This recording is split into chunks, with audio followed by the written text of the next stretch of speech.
Good morning, Winterview, back again with another brief dialogue for a dear friend, Annastacey. This brief dialogue is on knowing. Knowing. To know. How are things known? Is anything known? Let's explore that. The world is formed in thought. There is no world aside from thought. There might be a world outside of thought, but there'd be no way of knowing that world. How would we have experience of such a world without some ability to think about it, to conceptualize it? Without thoughts and concepts, there would seem to be something, you could say, but there'd be nothing to say on it, nothing to say about it. And even the idea that I just flagged that there would be something, we're not even sure if that would be the case. It could just be a blank knowingness without any idea about it. Knowing is a almost twofold process, therefore. There's the recognition of something, and then there's the thing itself. But the duality right there is artificial. But it's hard to say, to put it in terms of unity. Let me give you an example before I go into the extreme waffle zone. Let us suppose that a thought arises, and when I say arises, literally just pops into your head. The thought is, I wonder what I have to do today. Perhaps this thought would pop in the morning. Maybe you're an employee of a company or a student. Maybe it's your vacation and you're not sure what you're doing. I wonder what I'm doing today. The thought just pops in. Now, there's the thought itself, I wonder what I'm doing today, and then there seems to be a recognition, a recognition of the thought itself. This little extra step, this recognition step, is one of the tricks, you could say, of duality.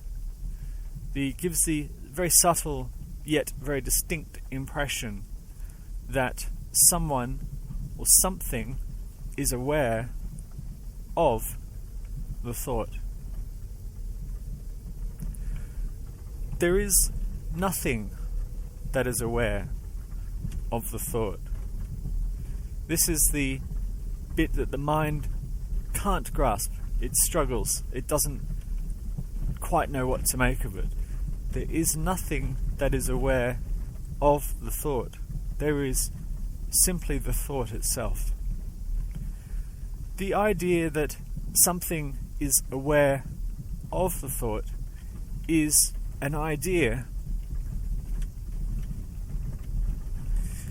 that arises because it's not perceived that we are the thought. Let me try and explain that a little bit.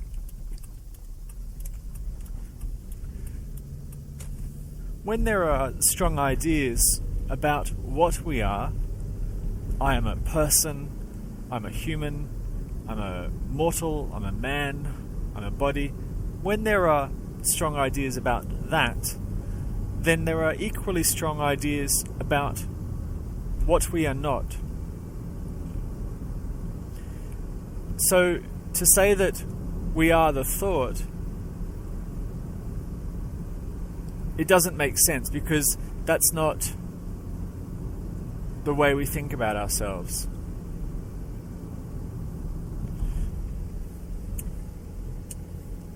And therefore, everything that is not conceptualized as ourselves must therefore logically be other.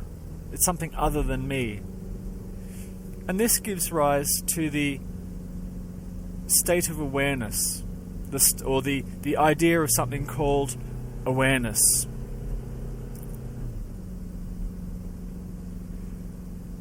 If that thought is not me, then logically, I'm breaking it down obviously into little bitty steps, I must be aware of the thought.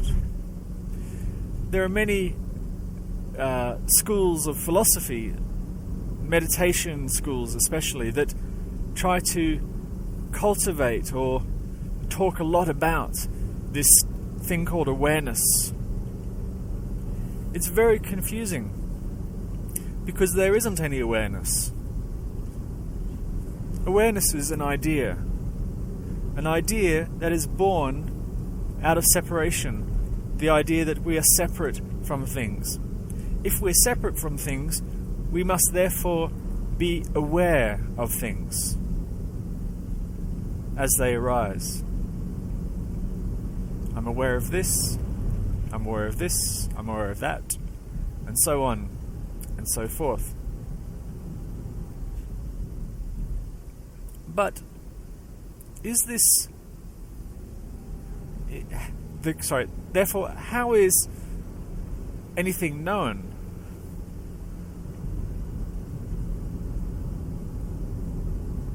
That's the question. The knowingness is a mystery. It's a big mystery. The knowingness is a mystery, because while there's a sense of duality, an idea or a belief in duality, knowingness, just like awareness, must belong to someone who knows things, like someone who is aware of things.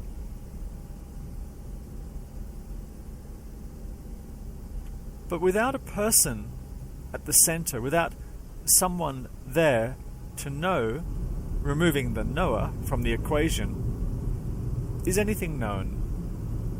What are we left with, if anything?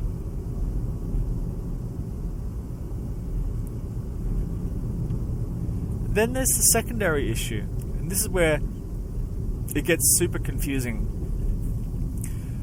The thoughts themselves, or thought itself, is reporting on a world, constantly reporting on that world, constantly feeding ideas or summaries or making logical leaps, logical associations, and so on.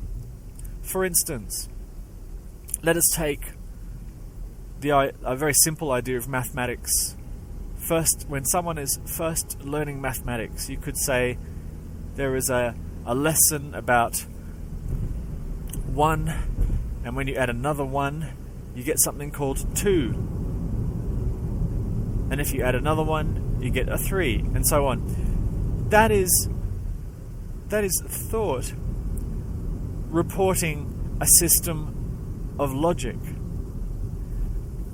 It seems that I now know mathematics. That's what it seems like. But actually, I don't know mathematics. I know the thoughts. I know the thoughts about mathematics. That's the knowingness right there.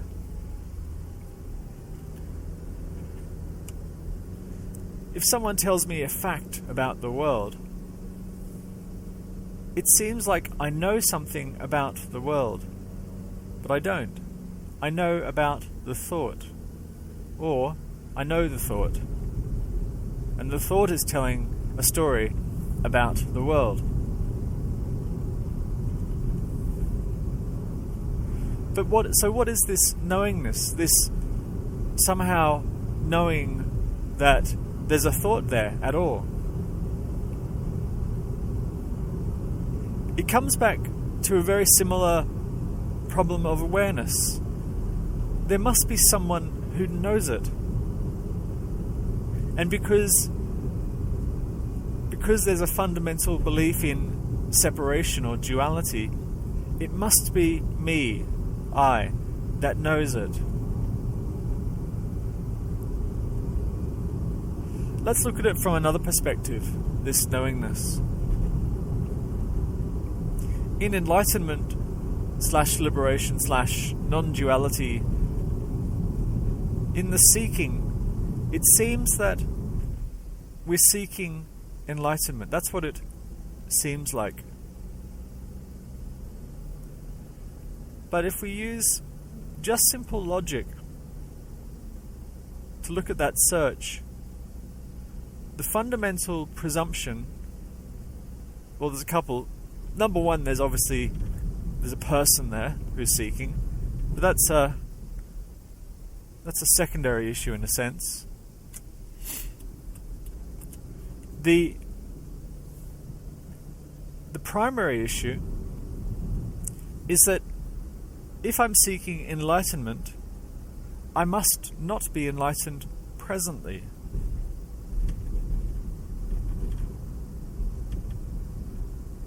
I mustn't be enlightened presently. So, naturally, to me at least, the natural question is, how is it known that you're not enlightened presently? What is the evidence for that?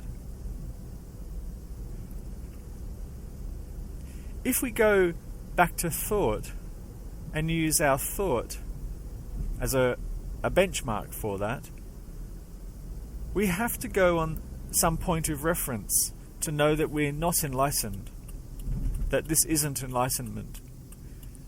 Aside from the fundamental misconception about personness and individuality, aside from that, which I keep banging that drum,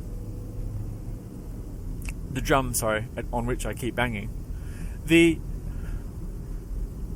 there must be some idea of enlightenment in order to assert that this isn't it. This current state which I'm in is not enlightenment, and I'm therefore looking for it. Let's go with a very traditional, old-fashioned model of enlightenment. A model that suggests after many lifetimes of spiritual practices and good deeds, meditation and doing charitable works, some kind of something will happen to you. Perhaps a gift bestowed by God or an angel, or perhaps the last vestiges of the gross perceptions of something or other fall away. You will now enter a state of enlightenment, and this state will be known because the world will disappear. You will be surrounded in an orb of golden light. You will be serene. There'll be no thoughts in your mind. You'll know the secrets and mysteries of the universe that will be suddenly known to you. You'll never have to struggle for any lack anymore. Everything you need will just magically come to you as you think it, or as it is needed, I should say. And so on. A very fantastical sort of image, and people will seek you and want to sit by you and gaze into your eyes and all that stuff. If that is our benchmark for enlightenment, then we definitely know that we're not enlightened now, because that's not the case.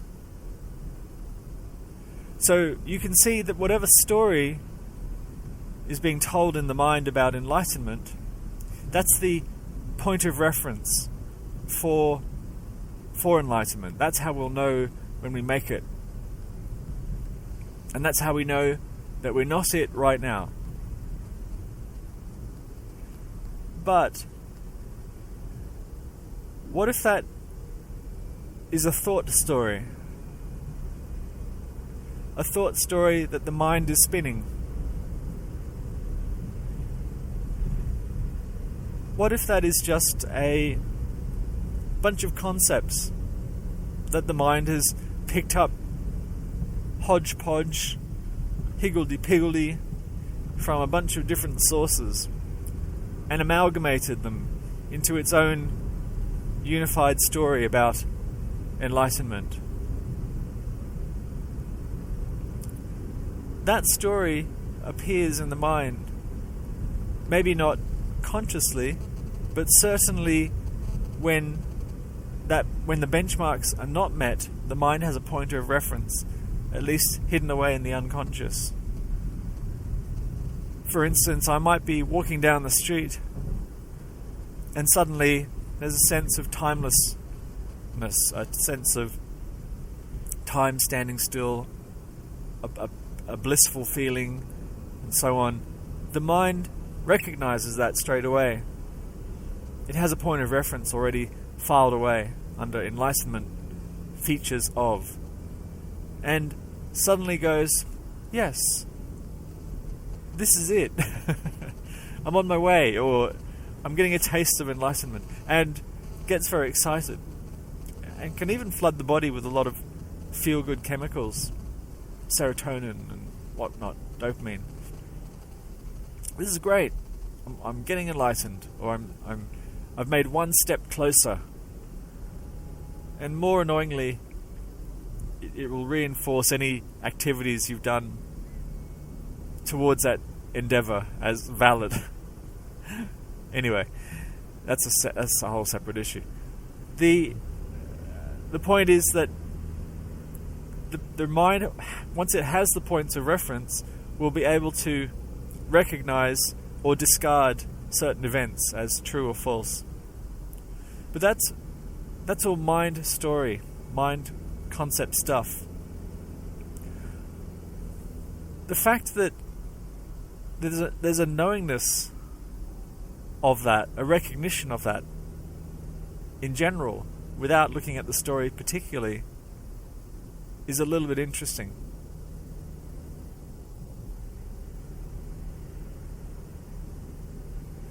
When there's a belief in separation, a belief that one is a separate person, the relationship to the thoughts is that these thoughts appear to me.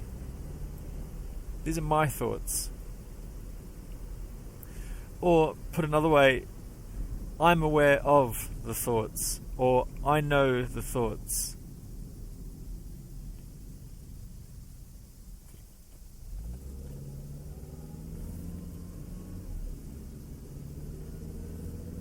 But without a separate person, without a model of a separate identity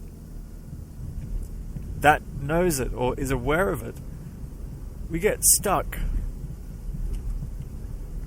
We get very, very stuck.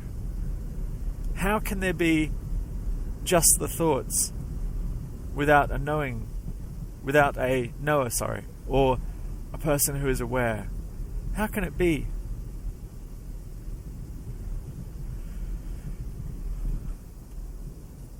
There's only one answer. That I must be that. I have to be that.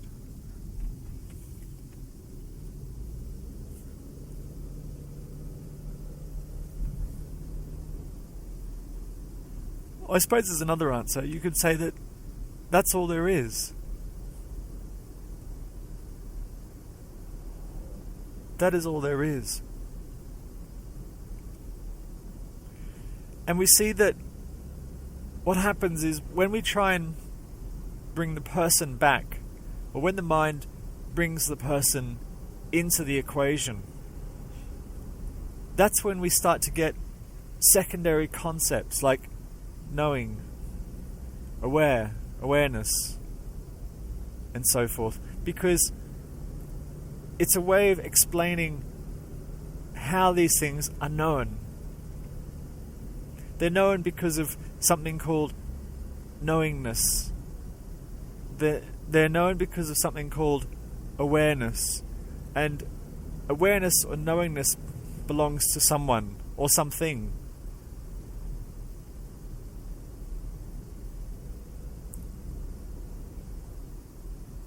The mind can't comprehend that all there is what's happening.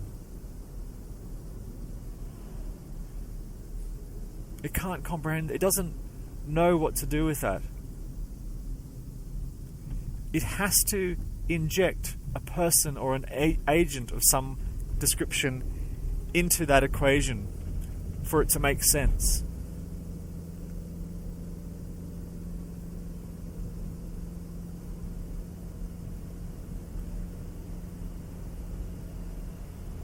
So practices that cultivate or apparently cultivate something called a state of awareness or a heightened state of awareness are still subtly, at least, reinforcing the sense of individuality. Mindfulness practices still subtly reinforce the sense of individuality.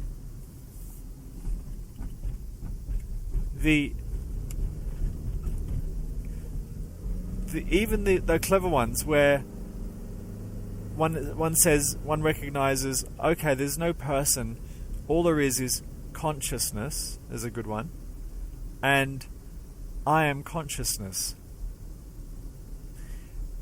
And then you get these stories that start, this appears in consciousness. The world appears in consciousness. The thoughts appear in consciousness. We've really just substituted the person for this thing called consciousness. There's almost the same dynamic playing out.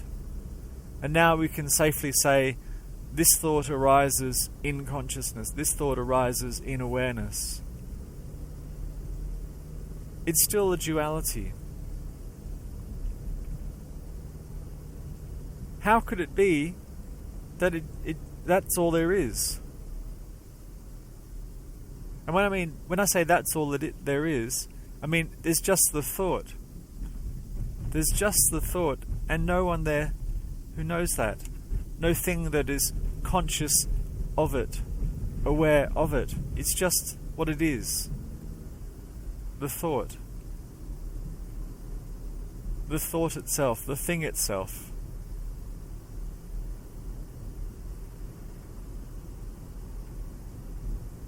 How can that be?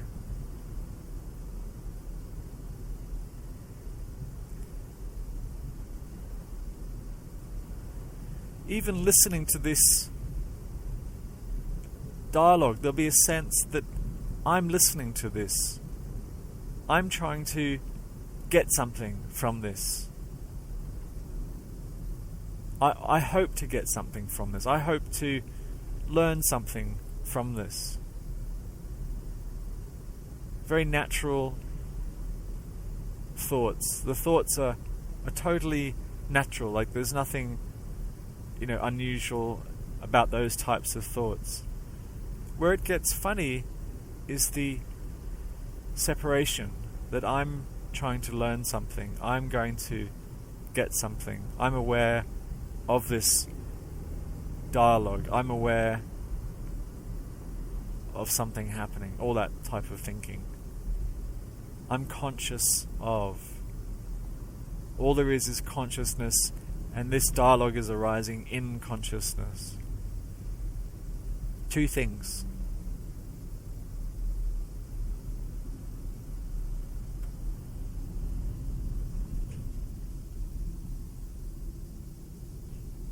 The only way at least in the model, that could possibly make sense, is not to say it arises in consciousness, but it is consciousness. The thought is consciousness. Everything is consciousness. That would be the only way that it would make sense.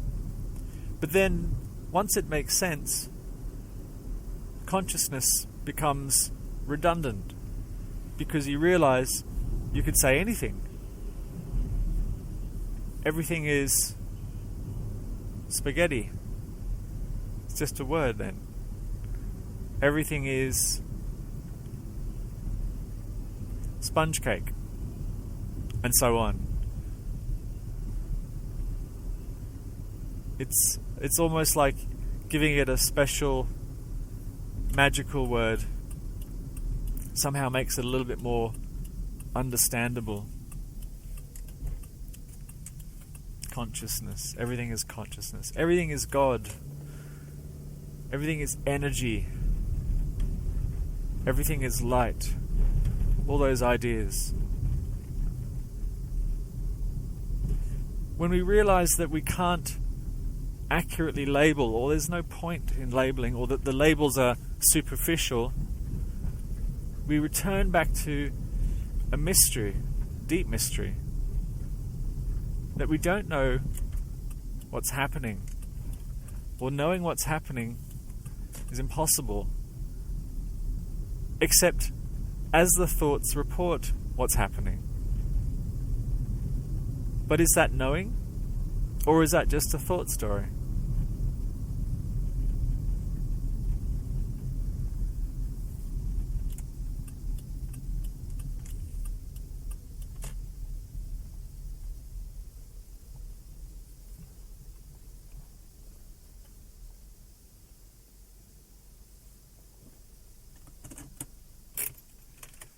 Once again, this has been Winterview.